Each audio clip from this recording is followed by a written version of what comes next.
ایک ایسی آگ جس نے کبھی کسی کو جلایا نہیں، ایک ایسی رات جس میں خدا نے اپنے محبوب کو بچا لیا۔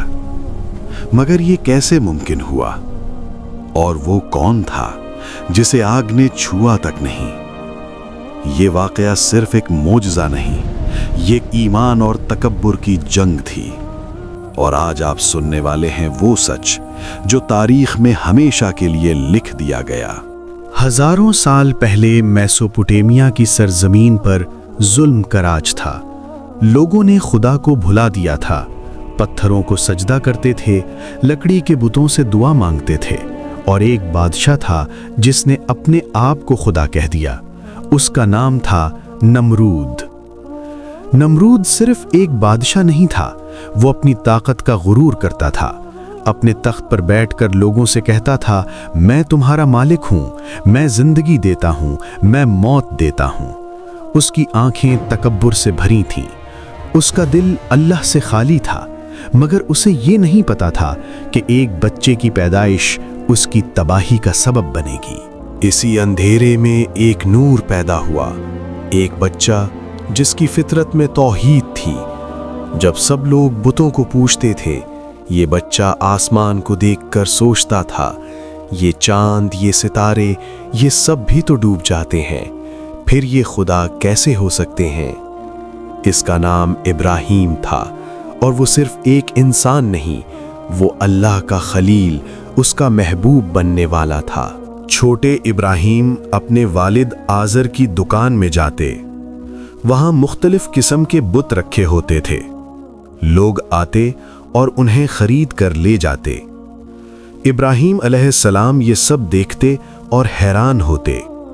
یہ پتھر جو خود کچھ نہیں کر سکتے، یہ لوگوں کی دعائیں کیسے سن سکتے ہیں؟ ان کے دل میں سوال اٹھتے رہتے، اور اللہ نے ان کے دل میں حق کی روشنی رکھی ہوئی تھی۔ ایک رات ابراہیم علیہ السلام آسمان کو دیکھ رہے تھے۔ چاند نکلا، اتنا خوبصورت، اتنا روشن۔ انہوں نے کہا، کیا یہی میرا رب ہے؟ مگر جب چاند غروب ہو گیا تو انہوں نے کہا، نہیں، جو غروب ہو جائے وہ رب نہیں ہو سکتا۔ پھر سورج نکلا، زیادہ روشن، زیادہ طاقتور۔ انہوں نے کہا، کیا یہی میرا رب ہے؟ مگر جب سورج بھی ڈوب گیا تو انہوں نے کہا، اے میری قوم، میں بری ہوں ان سب سے جنہیں تم شریک ٹھہراتے ہو۔ میں نے اپنا رخ اس ذات کی طرف کر لیا جس نے آسمان اور زمین کو پیدا کیا۔ یہ تھا حضرت ابراہیم علیہ السلام کا یقین، پاک، صاف اور کامل۔ نمرود کے شہر میں ایک بڑا مندر تھا، اس میں 100 سے زیادہ بت رکھے تھے۔ لوگوں کا یقین تھا کہ یہ پتھروں میں طاقت ہے۔ صبح سویرے لوگ آتے اور بتوں کے سامنے سر جھکاتے، کھانا چڑھاتے، پھول چڑھاتے، منتیں مانگتے۔ مگر ابراہیم علیہ السلام کا دل یہ سب ماننے سے انکار کرتا تھا۔ وہ جانتے تھے کہ جو چیز خود کچھ نہیں کر سکتی، جو نہ دیکھ سکتی، نہ سن سکتی، نہ چل سکتی، وہ خدا کیسے ہو سکتی ہے؟ اور پھر انہوں نے ایک فیصلہ کیا، ایک ایسا فیصلہ جو پوری قوم کو ہلا دے گا۔ ایک دن جب سب لوگ جشن منانے چلے گئے، ابراہیم علیہ السلام مندر میں اکیلے داخل ہوئے۔ انہوں نے چھوٹے بتوں کو ایک ایک کر کے توڑ دیا۔ کلہاڑی ان کے ہاتھ میں تھی اور حق ان کے دل میں، مگر سب سے بڑے بت کو انہوں نے چھوڑا اور اس بڑے بت کے ہاتھ میں کلہاڑی رکھ دی۔ یہ صرف ایک حرکت نہیں تھی، یہ ایک سبق تھا، ایک ایسا سبق جو آج تک زندہ ہے۔ جب لوگ واپس آئے اور اپنے بت ٹوٹے ہوئے دیکھیں، ان کا غصہ آسمان تک پہنچ گیا۔ یہ کس نے کیا؟ کون ہے وہ جو ہمارے معبودوں کی بے حرمتی کی؟ اور پھر کسی نے کہا، ایک نوجوان ہے ابراہیم نام کا، وہی یہ سب کہہ رہا تھا کہ بت جھوٹے ہیں۔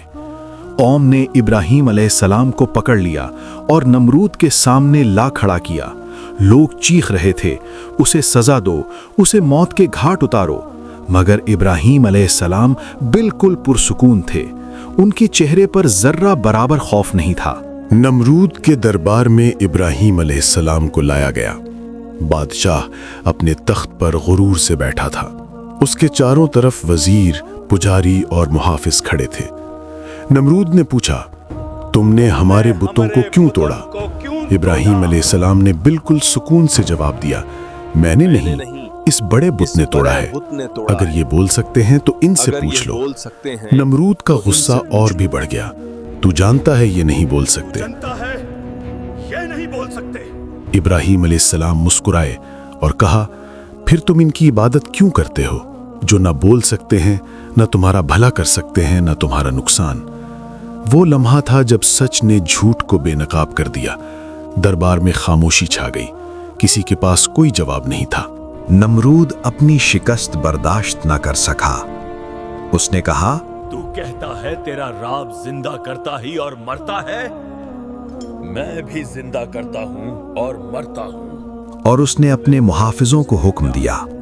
2 قیدیوں کو لایا گیا، ایک کو اس نے آزاد کر دیا، دوسرے کو قتل کروا دیا، اور کہا، دیکھا میں نے ایک کو زندگی دی، ایک کو موت۔ ابراہیم علیہ السلام نے کہا، بے شک اللہ سورج کو مشرق سے نکالتا ہے، تو اگر تو سچا ہے تو اسے مغرب سے نکال کر دکھا۔ نمرود لاجواب ہو گیا، اس کا منہ غصے سے لال ہو گیا، اور اس نے ایک خطرناک فیصلہ کیا۔ دیکھ کر کہا، اس شخص کو آگ میں جلا دو، اتنی بڑی آگ جلاؤ کہ پورا شہر دیکھے، تاکہ کوئی اور ہمارے خلاف بولنے کی جرت نہ کرے۔ لوگوں نے دنوں تک لکڑیاں جمع کیں، ہر طرف سے لکڑی، تیل اور آگ کی تیاری ہونے لگی۔ یہ صرف ایک سزا نہیں تھی، یہ ایک تماشا بن گیا تھا۔ نمرود چاہتا تھا کہ پوری قوم دیکھے کہ جو اس کے خلاف بولے گا اس کا یہی انجام ہوگا۔ کئی دن تک لوگ لکڑیاں لاتے رہے، اتنی زیادہ لکڑیاں کہ ایک پہاڑ سا بن گیا۔ پھر اس میں تیل ڈالا گیا، گندھک ڈالی گئی، ہر وہ چیز جو آگ کو تیز کر سکے۔ لوگ دور سے دیکھ رہے تھے۔ کچھ لوگوں کے دلوں میں ابراہیم علیہ السلام کے لیے ہمدردی تھی، مگر نمرود کے خوف سے کوئی کچھ نہیں بول سکتا تھا۔ اور پھر وہ دن آ گیا۔ صبح سے ہی پورے شہر میں ایک عجیب خاموشی تھی۔ دوپہر تک آگ کو آگ لگا دی گئی۔ وہ آگ اتنی بڑی تھی کہ لوگوں کو پاس بھی نہیں آنے دیا۔ گرمی میلوں دور تک محسوس ہو رہی تھی۔ لوگ اپنے چہرے ڈھانپ رہے تھے، پرندے آسمان میں اڑ نہیں سکتے تھے، اتنی شدید گرمی تھی۔ اور ابراہیم علیہ السلام، وہ سکون سے کھڑے تھے، ان کے چہرے پر خوف نہیں، صرف یقین تھا، اللہ پر کامل یقین۔ نمرود نے منجنیق تیار کروائی، کیونکہ آگ اتنی بڑی تھی کہ کوئی انسان قریب نہیں جا سکتا تھا۔ ابراہیم علیہ السلام کو اس منجنیق میں بٹھایا گیا، ان کے ہاتھ باندھ دیے گئے۔ قوم سانس روک کر دیکھ رہی تھی۔ نمرود مسکرا رہا تھا اور یہ سوچ رہا تھا کہ اس کی جیت ہو گئی۔ محافظ منجنیق کو چلانے کی تیاری کر رہے تھے۔ لوگوں کی آنکھیں آنسوؤں سے بھر گئیں، مگر وہ نہیں جانتے تھے کہ آسمان سے ایک حکم آنے والا ہے۔ اور جیسے ہی منجنیق کو چلا دیا گیا، جبرائیل علیہ السلام ابراہیم علیہ السلام کے پاس آئے۔ انہوں نے پوچھا، کچھ ضرورت ہے؟ ابراہیم علیہ السلام نے کہا، تم سے نہیں، میرا رب میری ضرورت جانتا ہے۔ کیا جواب تھا، کیسا یقین تھا! زمین سے آسمان تک کوئی مدد نہیں چاہی، صرف اللہ پر بھروسہ۔ اور اسی لمحے اللہ نے حکم دیا۔ اللہ نے فرمایا، یا نارو کونی بردم و سلامن علی ابراہیم، اے آگ ٹھنڈی اور سلامتی بن جا ابراہیم پر۔ اور معجزہ شروع ہو گیا۔ جب ابراہیم علیہ السلام آگ میں گرے تو آگ نے انہیں چھوا تک نہیں، شعلے ٹھنڈے ہو گئے، آگ پھولوں کی طرح بن گئی، گرمی سکون میں بدل گئی۔ وہ آگ جس نے پرندوں کو جلا دیا تھا، وہ آگ جس سے لوگ میلوں دور بھاگ رہے تھے، وہی آگ ابراہیم علیہ السلام کے لیے باغ بن گئی۔ لوگ حیران تھے، سب کے منہ کھلے رہ گئے، کسی کو سمجھ نہیں آ رہا تھا یہ کیا دیکھ رہے ہیں۔